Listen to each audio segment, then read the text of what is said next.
Last week, we ducked into Cape May, New Jersey to wait out a storm that came earlier than planned. But it found us anyways, as we dragged anchor, broke our bow roller, and had to abandon the anchor in the middle of the night. After the storm passed, we repaired the bow roller and retrieved our float and anchor before resuming the trip to Norfolk and the Intracoastal Waterway.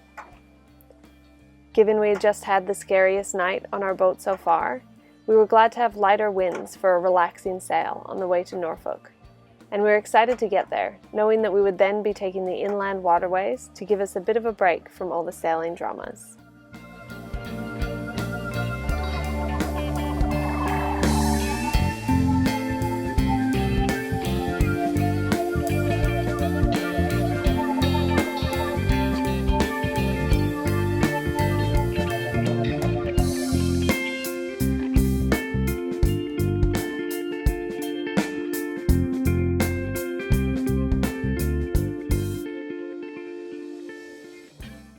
Our 2-day sail from New York turned into 2 overnight sails, with a lot of stress in between. This week, we set out for the second half of that journey, the remaining 169 nautical miles, leaving from Cape May, New Jersey, to sail overnight before arriving in Norfolk, Virginia. We're about 55 miles away from Norfolk. The sun is just coming up, and the temperature has gotten instantly better with the first light, so I've even got gloves off and just enjoying the waking up to the fresh air. John's downstairs sleeping, so it's just me. I've set the sails a few times just since the lights come up, so in the last half hour, and I ended up back where I started, thinking I needed to tack, and then the wind was shifting, so it's better now. We're doing about 4.5 knots. The wind is pretty light, so I'm happy with that, and I'm just enjoying the view. You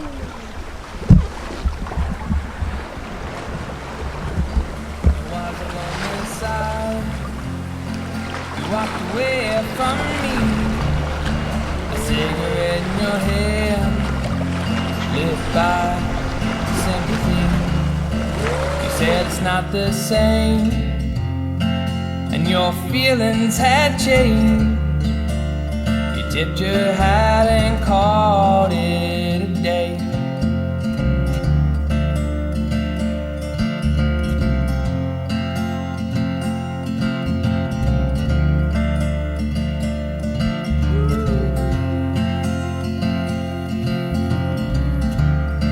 And Mr. Wonderluck, the rabbit covered in dust, he barely made it to his meeting in one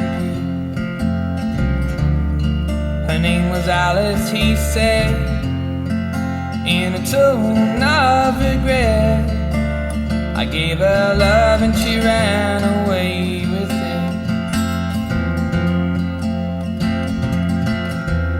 Ooh, take me high, I wanna go where the angels and magpies fly.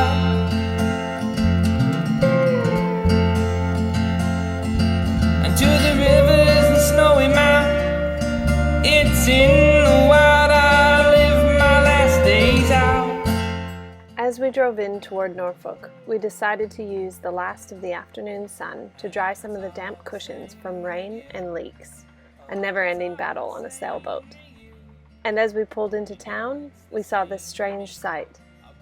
John thought the helicopter was sounding the ocean depths, and this was just the start of his commentary on the happenings in the Norfolk harbor.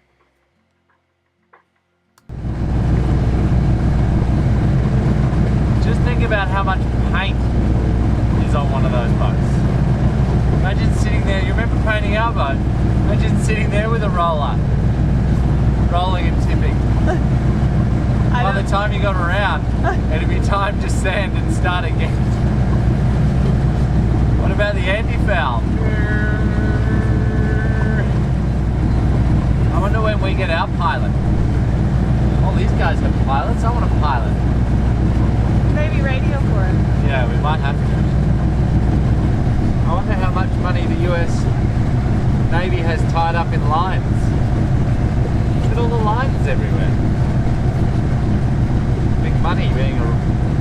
rope maker in this town, I say. What do you see? Ships, definitely ships. Yep, 100% ships. They're also grey.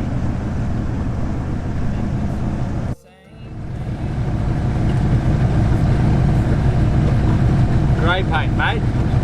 That's what we got to get in the business of. Grey paint. And rope. Grey paint and rope.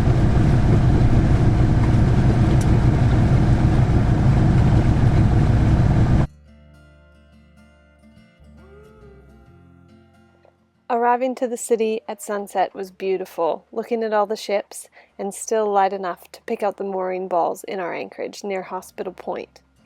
Plus, we were met by the best welcoming crew we've had in any city so far.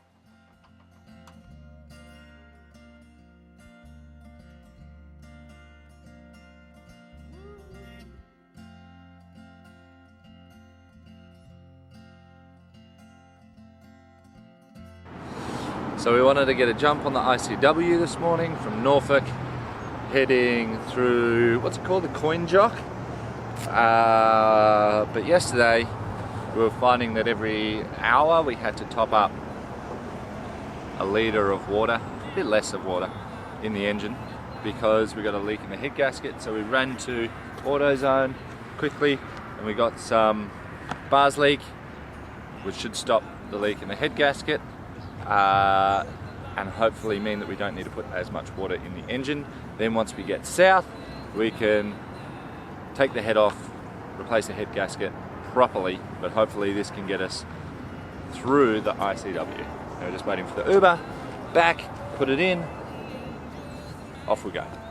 Fingers crossed.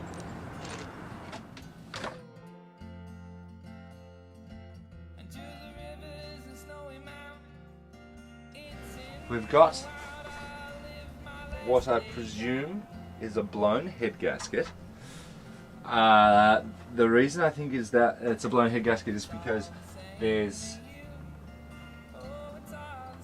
air bubbling up into the expansion tank, so air's getting in somewhere, and also there's a lot of steam coming out the exhaust. Now we don't have time here in Norfolk to pull off the head and replace the head gasket, although that's what we need to do. So instead, we just got some bars leak, which is a liquid that you add to your cooling system, and basically it runs through the cooling system, finds the leaks, and it seals them up. And hopefully, considering we're doing the Intracoastal, this will at least reduce the amount of water that we were putting it in. Like, we were filling it up every hour, and we had to put in about half of one of those every hour,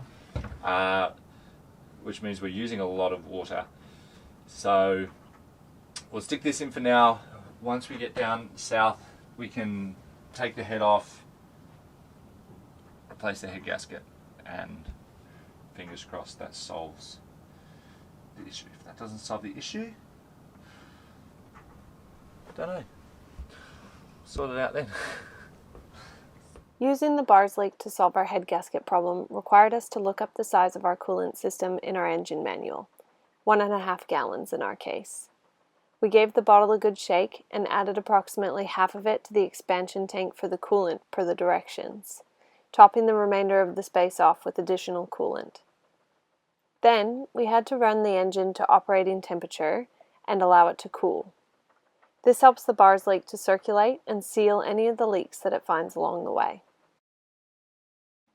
With our quick fix complete, we left Norfolk with a late start on the Intracoastal Waterway, but we were off. Our 3 days on the ICW turned into 1 half day and 2 really long days until our arrival in Morehead City. We set out, starting the narrow, winding maze of bridges, locks, and barges, and made it to our first pit stop, the free docks just after Great Bridge Lock. Our time on this popular stretch of the ICW was spent just as we expected, clenching our fists every time we passed closely underneath a bridge, avoiding barges, calling bridge operators, and watching the depth sounder.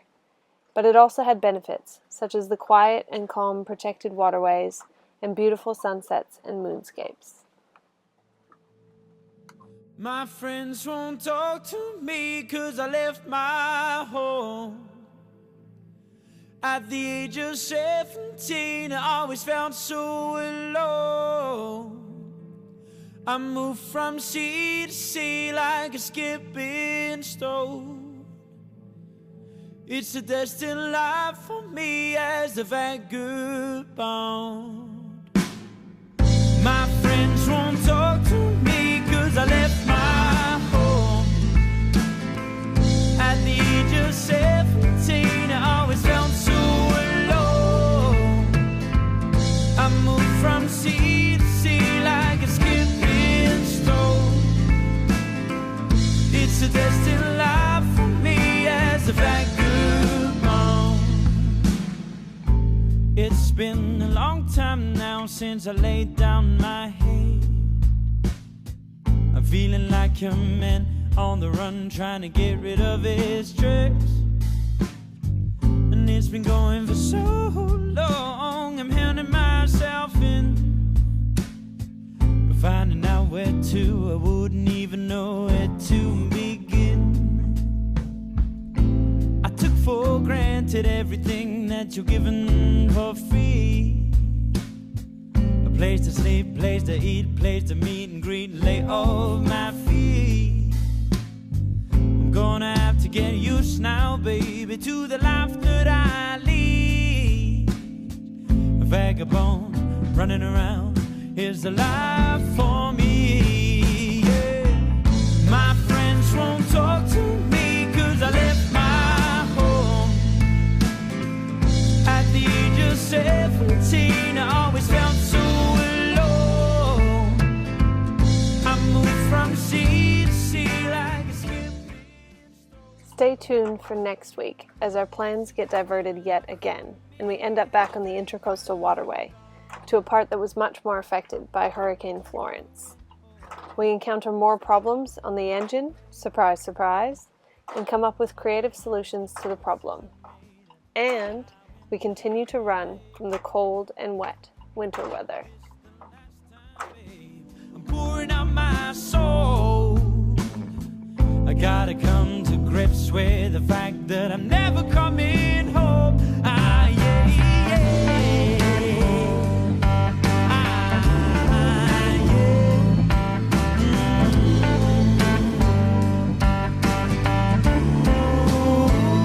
Ooh, yeah. I've walked too long now, the dust is on the road, now I'm never coming home.